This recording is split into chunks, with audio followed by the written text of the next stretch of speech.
Hey y'all, it's Laura and welcome back to a Cocoa Vanilla Studio video. This time we are using the Fantastic Storyteller collection again because I am obsessed.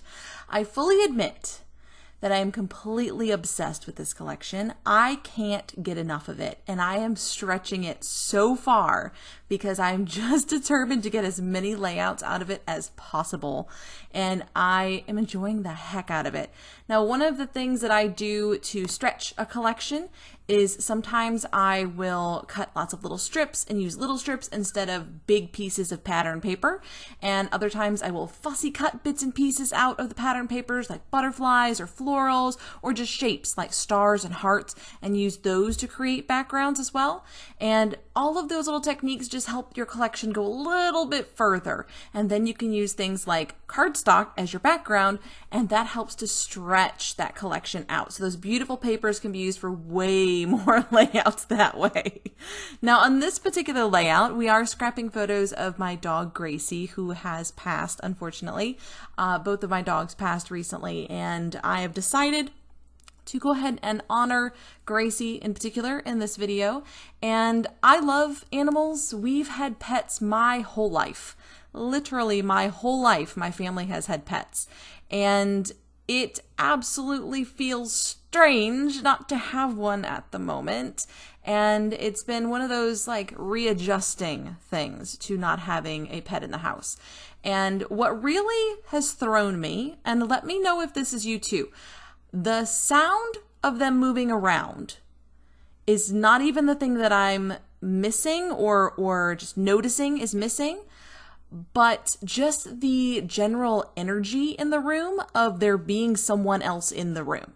So my dogs were very old. They were, I think, 13 and 15, and they have had health problems for quite a while. So they were mostly sleeping in my room. And yet that's what I miss. Like I seem to be very aware that they're not here. And they were not very noisy creatures. So at first I was like, what is this that's just messing with me? What is it that is just absolutely so glaringly obvious? It's that energy. It's that just them moving around a little bit, you know, the little noises that humans and dogs and cats make when they're around. The breathing, that sort of thing that just kind of lets you know they're there. And that has been such a strange thing to adjust to, is not having them making those noises around me, because they were always pretty close. And so that's been hard. That's been a tough transition for the family. But I on another note, I am grateful. I am grateful that we had so much time with them. Gracie was with us for, I believe, 8 years and 7 years. 7 years. She was with us for 7 years. And then Emma was with us for 13, I believe. And so that means we have had a good long time with these pups. And I am so grateful for that time because they were just amazing, amazing pets. Probably won't get another pet anytime soon. Just because I think we need a break. I'm going to school full time, and so are the kids, and it's kind of a lot right now, and I don't think I'm ready to take on a puppy at the moment. But I am really enjoying looking through our old photos. I took a lot of photos of the dogs because, of course, they're practically my children. I have 5 kids and I had 2 dogs, and so our house was absolute chaos most of the time, but it was a good kind of chaos. It was a fun chaos, and I love that for us. Now, little Miss Gracie here is the queen of sass, as you might could tell from this larger photo. This was taken when I was doing some homework on the couch using my laptop, and she did not appreciate being ignored while I did my homework, as it turned out. But she decided to make this really funny little face, little position on her own. And so I just grabbed my phone and took her picture. She was not amused by me taking her picture either, I should add. But these 2 smaller photos are just of her sleeping. That's where she spent most of her time recently, was sleeping, because she was getting older and just wasn't really feeling well. And I am grateful that they are not in pain or sick or anything like that anymore. But we do miss them. Of course, we miss them like crazy. Now, what have I got going on here with this layout? Now that I've blathered on about the dogs for almost 5 minutes, I have these photos arranged in kind of a stair-step design. And I do this so that I can create openings and places to add embellishment. So this is very intentional.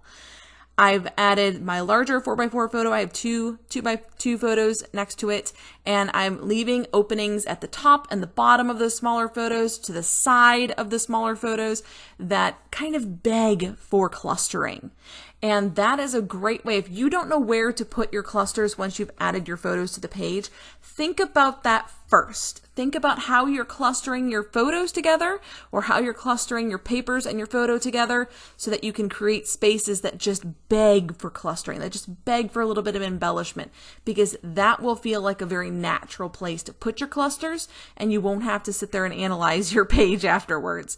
So as you can see, I'm pulling in some of my fussy cutting items, which is a kind of a go-to for me. I love to use fussy cut pieces. A lot of these are cut apart pieces from the Storyteller collection, and I'm going to use those first, kind of flip through the little banners and flags and the 3x4 cards, but I've also cut in an A5 stack size cut apart. So there's the 12x12 size and then the smaller paper pack.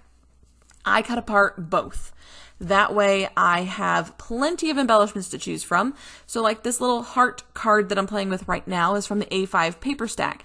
It is a 3x4 card in the 12x12 size, but in the A5 paper stack size, it's much smaller. And so you can use it for a journaling card, for embellishments, just like I'm using it here to just tuck it in for just something a little bit fun right there next to my photos that fills in that space.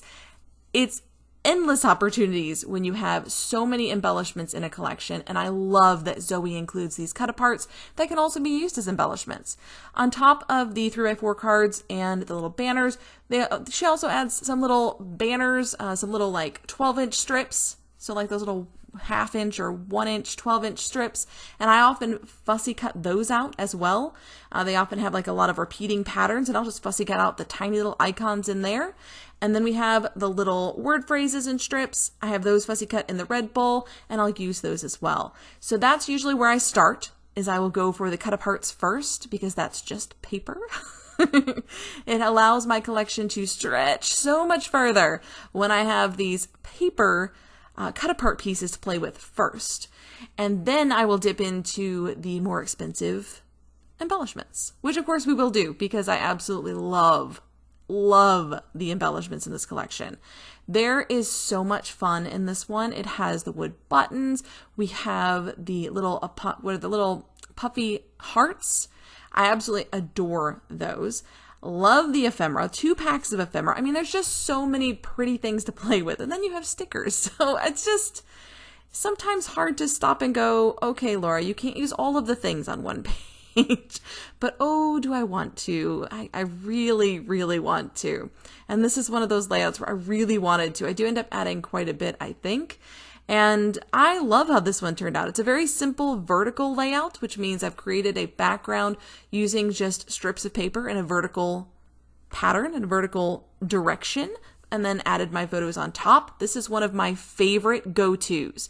So if you are stuck and you don't know where to start, do a vertical layout. They're so easy and they're so fun, and they're just such a versatile design. I just find it so easy to use for any combinations of photos, and especially because I tend to use more profile style photos, so the rectangle goes up and down vertically, funny enough, and vertical layouts work really well for that. Now, if you prefer to do a lot of horizontal or side-to-side style photos, I find a similar style in horizontal works really well for those.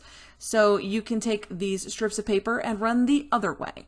And that's another great way, just a very simple background, but it creates such a fun design. And you can use these patterns. So I've used 3 pieces of pattern paper here to create this background. And those hearts really stand out and add a lot of pop and punch to this layout.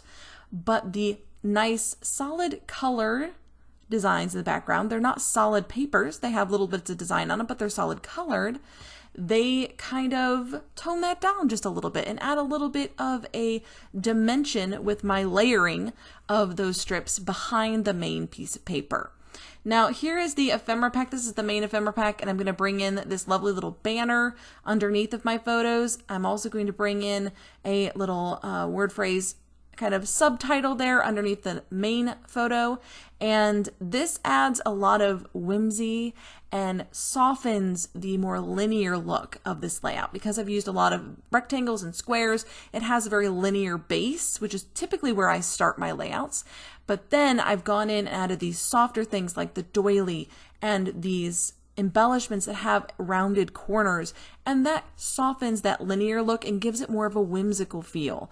And I really like that balance of the linear and the whimsical in my layouts. I think it creates a really fun effect on the page and keeps it from feeling too boxy, because sometimes when we're using rectangle and square photos and then rectangle and square backgrounds, it can feel kind of boxy on the page, and you need those rounded corners and the butterflies and the hearts and things to soften that look and just give it a little bit more interest.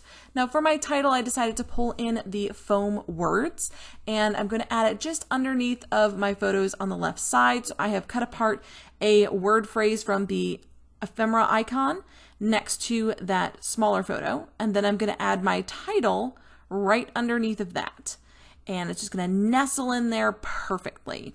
I love nestling my titles. You'll see that I do it a lot, and I think it really helps to tie the title in with the layout design itself, so it's not standing out on its own. Now, I do on occasion make a title stand out on its own, but typically that is when I've kept the rest of the layout so super simple that that title can stand out but doesn't pull away from the photo's focus. In this case, this title is black, and so it is going to stand out quite a lot from this white background, and so I've chosen to keep it tucked in close to my photos so that the focus still is on the photos. You're not wandering off the layout looking for the title.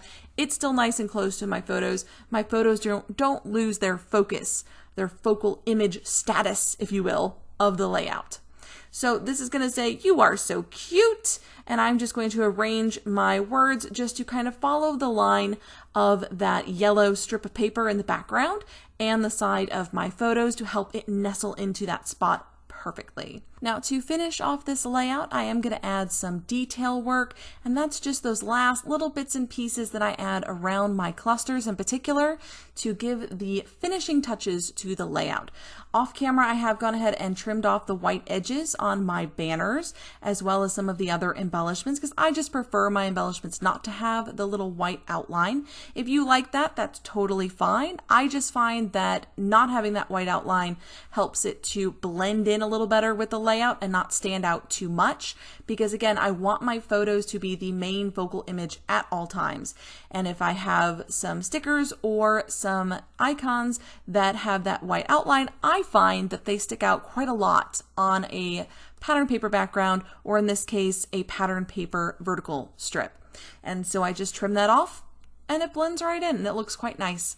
I am going to add some journaling lines, of course, because I journal on just about every layout, but especially on a layout like this one that has a really special memory attached to it. I definitely want to put in at least some small thoughts about the photos, what's going on, why did I take the photos, things like that that you can include, as well as the date. I do typically put the date that the photos were taken as well.